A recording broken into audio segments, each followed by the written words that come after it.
1975 the Indira Gandhi emergency era. इस era में बहुत से इंसिडेंट्स हुए जिनको लेकर आज भी बातें की जाती है, पर इसमें से एक ऐसा इंसिडेंट भी है जिसको बहुत ब्यूटीफुली हिस्ट्री से मिटाने की कोशिश की गई है।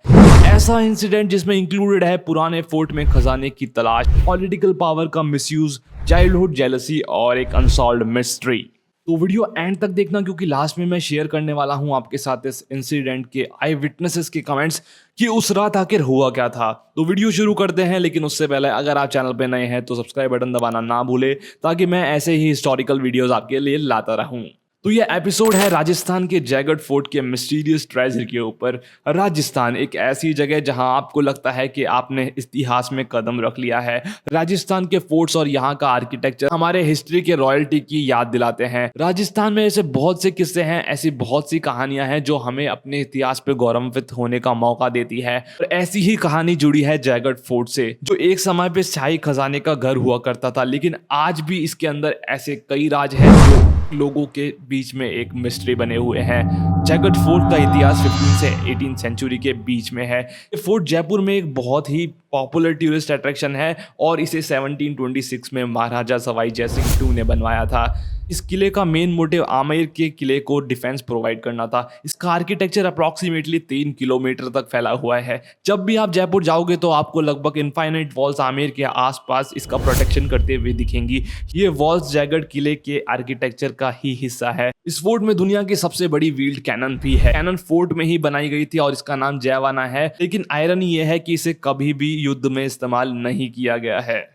जयगढ़ फोर्ट का हिडन ट्रेजर की हिस्ट्री आज से ही नहीं, अकबर के टाइम से जुड़ी है। मान सिंह, जो अकबर के दरबार में एक बहुत ही पॉपुलर एंटिटी थे और उनके रक्षा मंत्री थे, वो एक बार यार अफगानिस्तान में युद्ध करने गए थे। जब उन्होंने अफगानिस्तान में वो युद्ध जीता तो वहां से उन्होंने बहुत सारा ट्रेजर, बहुत सारा खजाना लूटा। इस खजाने को उस टाइम बहुत ही सक्सेसफुली आमेर के किले में छिपा दिया गया था। इस खजाने का राज इतना गहरा है कि ब्रिटिशर्स ने भी बहुत बार इसे ढूंढने की कोशिश करी, बट वो इस काम में अनसक्सेसफुल रहे। इस खजाने की चर्चा फिर से शुरू हुई इमरजेंसी के दौरान, जब 1975 में हमारी तत्कालीन प्रधानमंत्री श्री इंदिरा गांधी ने सर्च ऑपरेशन लॉन्च करा। उन्हें ये खबर मिली थी कि जयगढ़ फोर्ट के पानी के टैंक के नीचे खजाना छुपा है, और पहले से ही ये चर्चा है कि इस टैंक में जो शाही परिवार है, जो रॉयल फैमिली है, वो अपना खजाना छुपाती है। इस ऑपरेशन के दौरान गायत्री देवी, जो कि उस समय जयपुर की क्वीन और एक बहुत बड़ा पॉलिटिकल फेस थी, उन्हें और उनके प्रति ब्रिगेडियर भवानी सिंह को भी गिरफ्तार कर लिया गया था।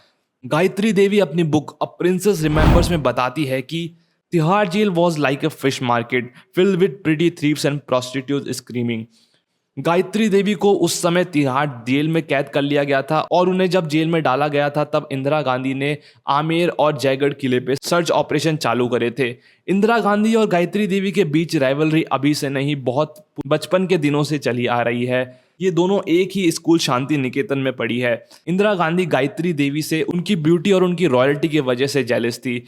गायत्री देवी की सुंदरता का पता इस बात से लग सकता है कि उन्हें 10 most beautiful women of this world में चुना गया था। ये राइवलरी तब और बढ़ गई जब 1962 में गायत्री देवी ने लोकसभा का चुनाव जीता। उन्हें 1,92,900 वोट आउट ऑफ 2,46,516 वोट्स मिले। ये रिकॉर्ड आज भी genius books of world record में दर्ज है। इतनी बड़ी जीत उस समय गायत्री देवी की हुई थी। उन्होंने लगातार 1967 और 1997 में एज ए मेंबर ऑफ स्वतंत्र पार्टी चुनाव लड़े और 2 बार वो लगातार जीती। इस दौरान उन्होंने इंडियन नेशनल कांग्रेस पार्टी के लीडर्स को, जो उनके अगेंस्ट लड़ रहे थे, बुरी तरीके से हराया। उस समय जयपुर की जनता के बीच एक कहावत बहुत फेमस हुई थी, कांग्रेस ने छोड़ लागी थारे तानी, भांडो खोल दो महारानी जनता के तानी। गायत्री देवी उस समय एक बहुत ही पॉपुलर फिगर बन गई थी। जब राजस्थान विधानसभा में स्वतंत्र पार्टी के 49 विधायक जीत के गए थे, तब इंदिरा गांधी ने गायत्री देवी को कांच की गुड़िया तक कह डाला था। स्वतंत्र पार्टी की बढ़ती पॉपुलैरिटी के चलते और गायत्री देवी से अपनी राइवलरी की वजह से इंदिरा गांधी और गायत्री देवी के बीच में और दूरियां बढ़ गई। ये गैप तब और बढ़ गया जब इंदिरा गांधी ने राजा महाराजा को मिलने वाला प्रिवी पर्स खत्म कर दिया था। कहा जाता है कि इंदिरा गांधी को गायत्री देवी के संसद में मौजूदगी बर्दाश्त नहीं थी।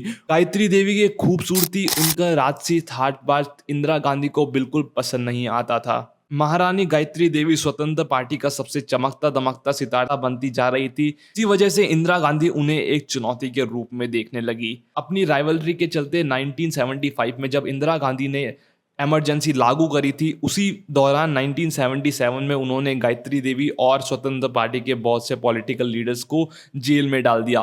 उसी दौरान उन्होंने जयगढ़ और आमेर पे एक सर्च ऑपरेशन चालू करा। जब गायत्री देवी और पॉपुलर लीडर्स जेल में थे, तब खवास बलबाकस, जो कि माधो सिंह के महल में एक कोर्टियर थे, उन पर यार पॉलिटिकल प्रेशर डाला गया ताकि वो गवर्नमेंट को पुराने खजाने के मैप्स, जिन्हें बीजक भी कहा जाता था, वो सप्लाई कर दे। फाइनेंशियल प्रेशर में आकर उन्होंने ये मैप्स इंदिरा गांधी को दे दिए। तब यार अप्रॉक्सीमेटली 50 दिन तक जयगढ़ के किले पे सर्च ऑपरेशन चालू रहा। इस ऑपरेशन को लेकर बहुत सारी कंट्रोवर्सी सामने आई। कहा जाता है कि इंदिरा गांधी ने ये सब अपने पॉलिटिकल अपोनेंट्स को दबाने के लिए करा था। कांग्रेस गवर्नमेंट ने आर्मी और पुलिस डिपार्टमेंट को एम्प्लॉय किया जयगढ़ और आमेर फोर्ट्स पर रेड करने के लिए। गवर्नमेंट क्लेम करती है कि उन्हें उस टाइम कुछ भी वैल्यूएबल नहीं मिला था, लेकिन कई मीडिया हाउसेस में उस समय खबर थी कि एक ट्रकों का पूरा फ्लीट उस समय गोल्ड लेकर जयपुर से दिल्ली की ओर रवाना हुआ था। ये ट्रक्स कांग्रेस के प्राइवेट जेट स्टेशन पे गए थे, जहां से खजाने को जेट्स में लोड करके कहीं और भेज दिया गया था। एक इन पर्सन साक्षी के मुताबिक जयगढ़ फोर्ट को 50 दिन तक सर्च किया गया। आर्मी कॉन्वो ने हाईवे बंद कर दिए थे ट्रेजर को दिल्ली भेजने के लिए। एक और इंटरेस्टिंग कहानी जो इस इंसिडेंट को पाकिस्तान से जोड़ती है, वो है कि जब ऑपरेशन चल रहा था, तब पाकिस्तान के पीएम जुल्फिकर अली भुट्टो ने इंदिरा गांधी को एक पत्र लिखा था, जिसमें उन्होंने बोला था कि उन्हें आमेर में मिले खजाने में हिस्सा चाहिए, क्योंकि ये दोनों देश एक ही धरती से ओरिजिनेट हुए हैं। भुट्टो ने अपना शेयर मांगा था, लेकिन उनके क्लेम्स को इंदिरा गांधी ने डिसमिस कर दिया था। लेटर उस टाइम लीक भी हो गया था। ऑफिशियल डॉक्यूमेंटेशन के हिसाब से उस रेड में कुछ नहीं मिला था, बट कुछ ऑनलाइन हमें ऐसे बहुत से कमेंट्स देखने को मिलते हैं जिसमें ये दावा किया गया था कि उस टाइम जयगढ़ से बहुत बड़ी क्वांटिटी में खजाना दिल्ली की तरफ भेजा गया था। एक ऐसे ही कमेंट में एक पर्सन ने बोला है कि मैं जयपुर से हूं और उस वक्त करीब 26 साल का था जब जयगढ़ फोर्ट का सर्च ऑपरेशन 50 दिनों तक 1977 में चला। दिल्ली जयपुर हाईवे एक रात के लिए ब्लॉक कर दिया गया और एक आर्मी कॉन्वो, जिसमें बहुत सारे ट्रक प्रीशियस ट्रेजर को लेकर जयपुर से दिल्ली की ओर रवाना हुए थे। ट्रेजर का क्या हुआ, ये आज भी मिस्ट्री बना हुआ है। वो पालम एयरपोर्ट पे गया था, जहां पर 3 बड़े AF transport aircraft AN-12 ready थे एक टॉप सीक्रेट मिशन को एक्म्प्लिश करने के लिए। ऑब्वियसली उन फ्लाइट्स का रिकॉर्ड आज तक अवेलेबल नहीं है। इमरजेंसी के दौरान टेरर इतना था कि कोई भी अपना मुंह खोलने की हिम्मत नहीं कर सका। ऑपोजिशन लीडर्स और मीडिया हाउसेस सब के सब चुप थे। लोगों के बीच में ये मेमोरीज फेड होती जा रही है और ये एपिसोड एक र्यूमर के तौर पे ही जाना जाने लगा है। जेल से छूटने के बाद गायत्री देवी और उनकी रॉयल फैमिली ने इसके रिगार्डिंग कोई भी स्टेटमेंट नहीं दी थी और उन्होंने कहा था कि ऐसा कोई भी खजाना जयगढ़ से नहीं मिला है। प्लस उसके बाद उन्होंने अपना पॉलिटिकल करियर एंड कर दिया था और उन्होंने इंडिविजुअली कोई भी चुनाव नहीं लड़ा। ऑफिशियल हिस्ट्री में उस दिन जयगढ़ में कोई खजाना नहीं मिला था।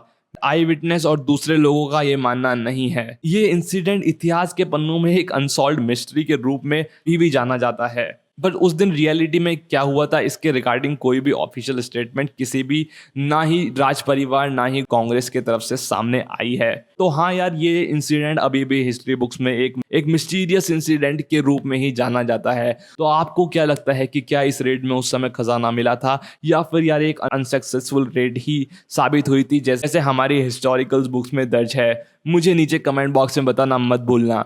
तो इस वीडियो के लिए बस इतना ही। मैं आपसे मिलूंगा अगली वीडियो में। बट उससे पहले अगर अभी तक आपने महाराणा प्रताप की रियल हिस्ट्री के ऊपर वीडियो नहीं देखी, तो ये रही ऊपर वीडियो, उस पर क्लिक कीजिए। इसमें मैंने हल्दी घाटी से बड़ा युद्ध था उसके बारे में बात करी है। तो मैं आपसे मिलूंगा ऐसे ही एक अगली वीडियो में। तब तक के लिए सायोनारा, बाय बाय और जय हिंद।